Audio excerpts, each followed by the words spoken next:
Nama Om Vishnu Padaya Krishna Pristaya Bhutale Shimate Bhaktivedanta Swaminiti Namani Namaste Saraswati Deve Gauravani Pracharni Nirvisesha Sunyavadi Paschachari Satari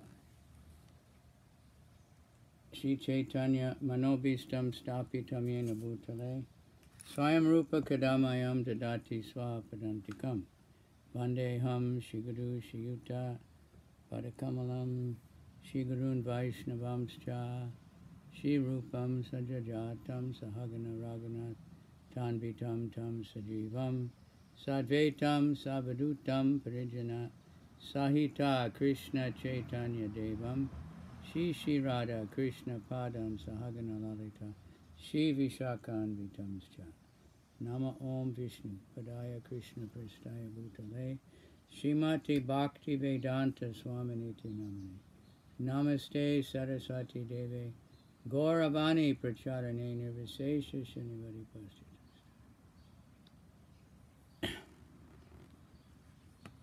Vanchakalpa Trubhischa Kripa Sindhuvivacha Patitameshwari Vaishnavi Vyo Namaha. For my respectful Vaishnava, all the Vaishnava devotees of the Lord who are just like desire trees and can fulfill the desires of anyone. And they're full of compassion for the fallen conditions. Krishna. Come, trouble everywhere.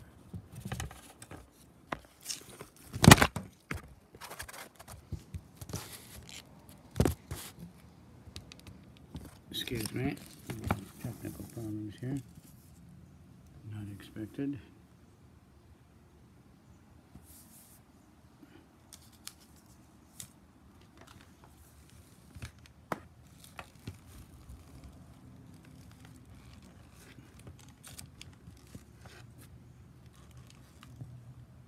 Okay. This is chapter 32 of Nectar of Devotion.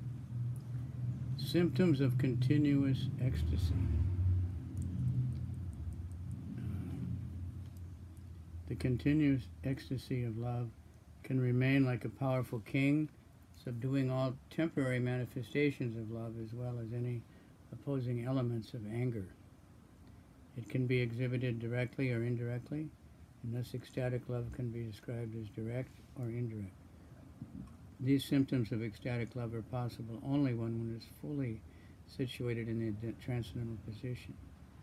Direct ecstatic love can be divided into two groups, namely selfish and selfless. When non-contradictory symptoms of ecstatic love are distinctly manifest, any contradictory symptoms create a sense of abomination. Contradictory ecstatic love is called selfish. That ecstatic love which can adjust all contradictory or non-contradictory symptoms is called direct, selfless love. These selfless symptoms can again be divided into 5 groups: neutrality, servitude, fraternity, parenthood, and conjugal love. Such ecstatic love assumes a particular mode in contact with different objects of love. Neutrality. Neutrality can be further subdivided into general, transparent, and peaceful. An attraction for Krishna by the people in general or by children cannot take any specific or satisfactory position.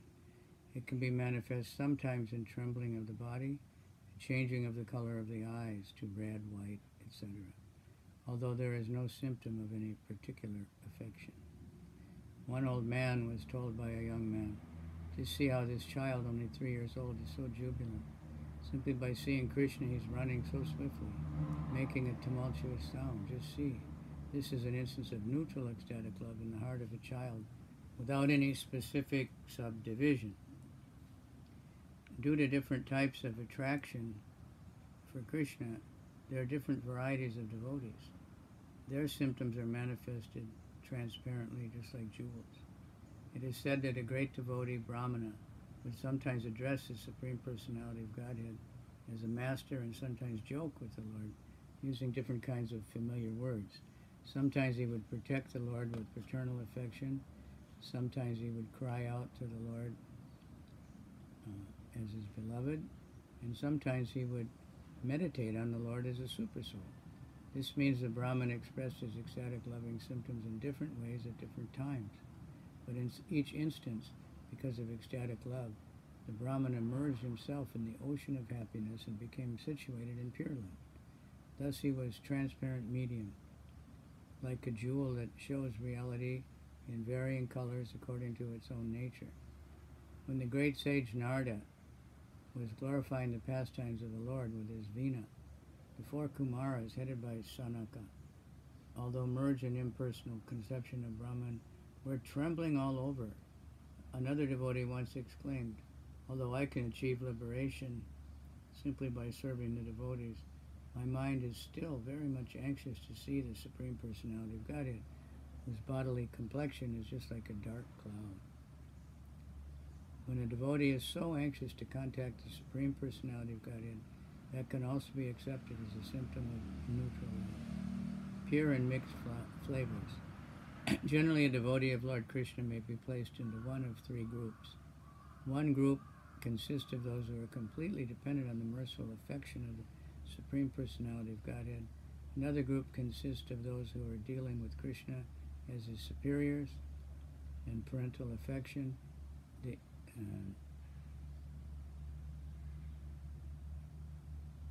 Another group is friendly. These three classes of devotees generally develop mellow with the relationships of transcendental mellow with the personality of Godhead. When the attraction for Krishna is based only on one particular humor, that humor is called Kevala, or the pure state. One in this pure state of devotional service gradually develops a desire to follow in the footsteps of Radha, Rasala, the personal attendant of Krishna in Goloka Vrindavan, or to follow Krishna's friends like Sridama and Sudama, or to follow Nanda and Yasoda, devotees in parenthood. Ecstatic love for Krishna is never manifested directly with Krishna himself. The devotee has to follow in the footsteps of the eternal associates of Krishna in Goloka Vrindavan. When transcendental humors in relationship with Krishna become mixed, that is, when the relationship with Krishna and friendship, servitorship, and parental love become mixed together, the result is called a mixed humor or flavor. Such mixed transcendental flavors are manifested by such devotees as Uddhava, Bhima, and Mukara, personal attendant of Mother Yasoda. Although devotional humors are sometimes found in mixtures, a particular humor is always found to be prominent and a constant factor. That prominent humor is to be accepted as the devotee's main relationship with Krishna. For example, Uddhava is in a relationship with Krishna as friend. But in Uddhava's character, a trace of servitude to Krishna is also visible. Such friendship is called friendship in reverence. The friendship typified by Sridama and Sudama, however, is a standard of friendship without any tinge of reverence. Subordinate ecstatic love.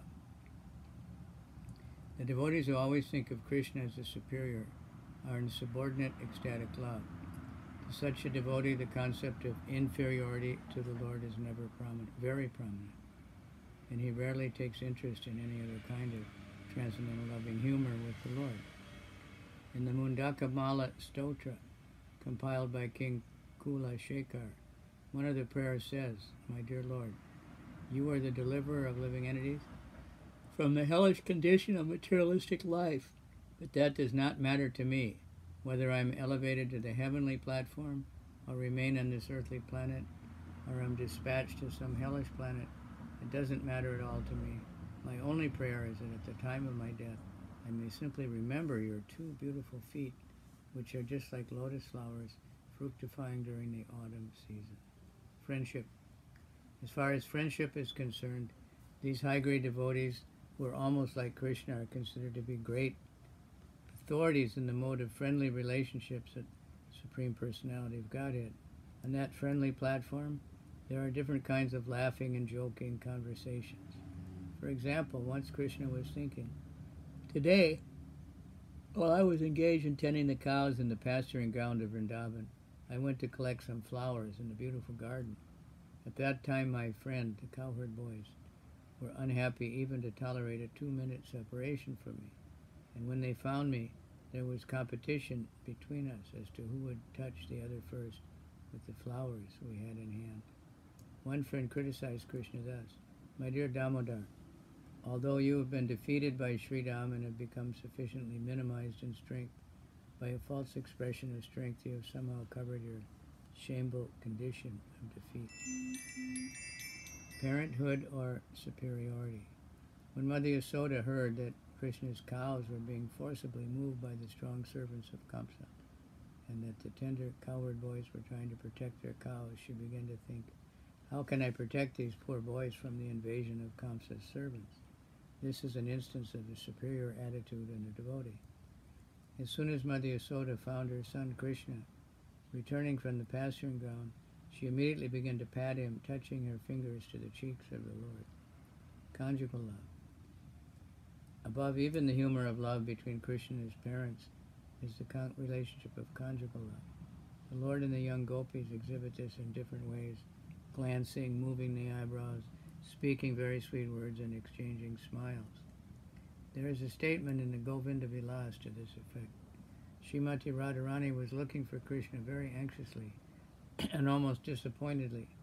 When there is such an indirect expression of conjugal love, there is smiling, astonishment, enthusiasm, lamentation, anger, greed, dread, and sometimes ghastliness. These 7 exchanges of conjugal love form another state of ecstatic love. In the direct relationship of conjugal love, there is laughter, astonishment, chivalry, lamentation, anger, and dread, but there is no ghastliness.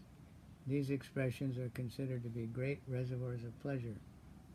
When these 7 kinds of ecstatic loving exchanges are manifested, they attain the status of steadiness by which the taste of conjugal love expands. 33, chapter 33, indirect expressions of ecstatic love. Laughter. After he had stolen some yogurt from the pots of 2 gopis, Krishna told one of his gopi friends, "My dear beautiful friend, I can take an oath that I have not stolen even a drop of yogurt from your pot. But still your friend Radharani is very shamelessly smelling the fragrance of my mouth. Kindly forbid her from this devious policy of putting her face near mine." When Krishna was speaking like this, the friends of Radharani could not check their laughter. This is an instance of laughter in ecstatic love. Astonishment. Once Brahma was watching all the cows and the cowherd boys dressed in yellow garments and decorated with valuable jewels. The boys were expanding their forearms and being worshipped by many hundreds of other Brahmas.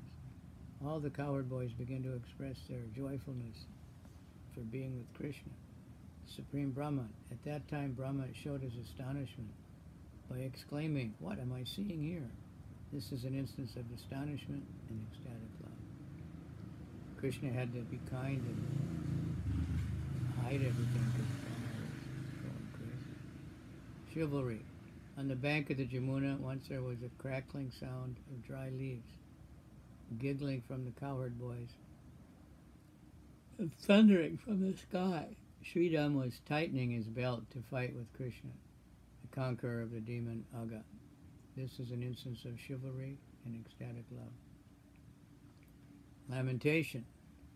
In the 10th canto, 7th chapter, verse 25 of Srimad Bhagavatam, there is a description of Krishna's being taken away by the whirlwind demon Trinavarta. As Krishna was being carried up in the sky, all the gopis began to cry aloud. They approached Mother Yasoda, stating that they could not find the son of Nanda. He had been taken by a whirlwind. This is an instance of lamentation and ecstatic love. When Krishna was fighting with Kaliya, Mother Yasoda explained, "Krishna is now entrapped within the hoods of the Kaliya snake, and yet I am not tattered to pieces. So I must admit how wonderful is the preserving power of this material body." This is another instance of lamentation and ecstatic love. Anger. When Jatila, the mother of Abhimanyu, saw Krishna wearing a necklace, she could understand that the jeweled ornament had been given to him by Radharani. She therefore became absorbed in anger and began to move her eyebrows, expressing her anger in ecstatic love. Ghastliness. There is a statement by Yamunacharya to this effect. Since I have begun to enjoy these transcendental exchanges of love, which are always newer and newer, whenever I remember the pleasure of past sex life, my lips curl and I wish to spit on the idea. This is an instant of ecstatic love and ghastliness. Dread. One old devotee said, "My dear Lord, when we were away from you, we became so anxious to see you again, and there is great misery in our lives. And then when we do see you, there immediately comes a fear of separation. Under the circumstances, both when we see you and when we don't see you, we are subject to different kinds of tribulation. This is an instance of contradictory mixture of ecstatic love for Krishna. Such ecstatic love has been compared to a mixture of yogurt, sugar candy, and a little black pepper. Good recipe. The combined taste is very palatable." The Nectar of Devotion, Chapter 34. The particular type of ecstatic loving sentiment that develops within the heart of a particular devotee is considered to be vibhava, and the resultant manifestations, such as moving of the eyebrows, fear, astonishment, and smiling, which have been explained here and before, are called anubhava. The different causes for developing anubhava and vibhava are called steady ecstasy or sanchari bhava. Whenever there is a recitation of poetry or dramatic play on the different pastimes of Krishna, the audience develops different kinds of transcendental loving service for the Lord. They enjoy different types of vibhava, anubhava, and sanchari bhava. No one, while remaining on the material platform, should discuss these different descriptions of bhava and anubhava by quoting different statements of transcendental literature. Such manifestations are displays of the transcendental pleasure potency of the Lord. One should simply try to understand that on the spiritual platform there are many varieties of reciprocal love. Such loving exchanges should never be considered to be material. In the Mahabharata, Bhishma Parva, it is warned that things which are inconceivable should not be subject to arguments. Actually, the transactions of the spiritual world are inconceivable to us in our present state of life. Great liberated souls like Rupa Goswami and others have tried to give us some hints of transcendental activities in the spiritual world, but on the whole these transactions will remain inconceivable to us at the present moment. Understanding the exchanges of transcendental loving service with Krishna is possible only when one is actually in touch with the pleasure potency of the Supreme Lord. In this connection, Srila Rupa Goswami gives an example of the clouds in the sky. The clouds in the sky arise from the ocean, and when the clouds become water again, they fall on the ground. They glide back to the ocean. Thus, the pleasure potency of Krishna is compared to the ocean. The pure devotee is a pleasure-possessing cloud, and when he is filled with transcendental loving service, he can bestow his mercy as a downpour of rain, and the pleasure potency remains in the ocean of Krishna. Direct and indirect attraction for Krishna. Big subheading. Transcendental pleasure derived from devotional service can be divided into two groups: direct devotional service and indirect devotional service. Direct devotional service is divided into 5 transcendental humors or flavors, and indirect devotional service is divided into 7 transcendental humors. Direct devotional service are follows: neutrality, servitorhood, fraternity, parenthood, and conjugal love. Indirect devotional service is divided into laughter, compassion, anger, chivalry, dread, astonishment, and ghastliness. Devotional service can be therefore divided into 12 types, each of which has different color. The colors are white, multicolored, orange, red, light green, gray, yellow, off-whitish, smoky, pink, black, and cloudy. The 12 different kinds of transcendental humors are controlled by different incarnations of Lord. of God, such as Kapila, Madhava, Upendra, Nrsimha, Nanda Nandana, Balaram, Kurma, Kalki, Raghava, Bhargava, Varaha, and Matsya. Sustenance, manifestation, expansion, reflection, and lamentation are the 5 physical symptoms of exchange of ecstatic love. The test of devotional service can therefore be made in terms of these 5 symptoms. In the devotional service of neutrality, there is sustenance. In chivalrous devotional service, there is expansion. In compassionate devotional service, there is reflection. In angry devotional service, there is lamentation, and so on.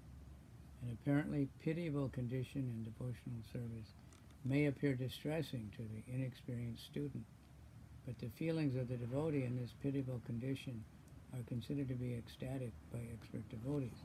For example, the subject matter of the Ramayana is sometimes considered pitiable and distressing to the heart, but actually that is not a fact. The Ramayana narrates how Lord Rama was sent to the forest by his father just when he was going to be enthroned. After Lord Rama's departure, Maharaj Dasarath, his father, died. In the forest, his wife Sita Devi was kidnapped by Ravan, and there was a great war. When Sita Devi was finally delivered from the clutches of Ravana, Ravana's whole family and kingdom, and Ravan and himself was vanquished. When Sita Devi came home, she was tried by fire, and after some days she was again banished to the forest. All these subjects of the Ramayana seem very pitiable, and they may appear very distressing to the reciter, but actually they aren't. Otherwise, why would Hanuman, the great devotee of Lord Ramachandra, read daily about the activities of Lord Ramachandra as described in the Ramayana itself?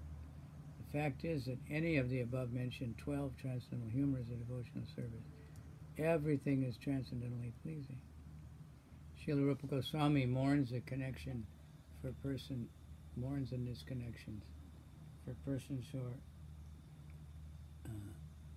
in the fire of false renunciation, the dry speculative habit, and who neglect devotional service.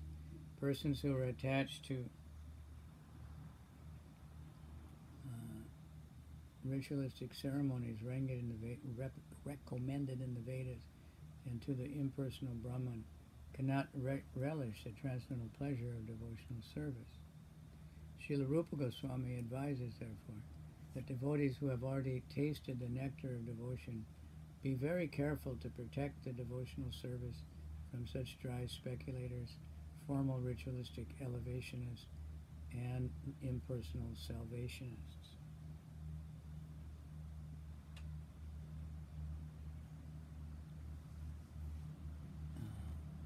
Devotees should protect their valuable jewel of spiritual love from the clutches of thieves and burglars. In other words, a pure devotee should not describe devotional service in its different analytical aspects to dry speculators and false renouncers. Those who are not devotees can never achieve the benefits of devotional service.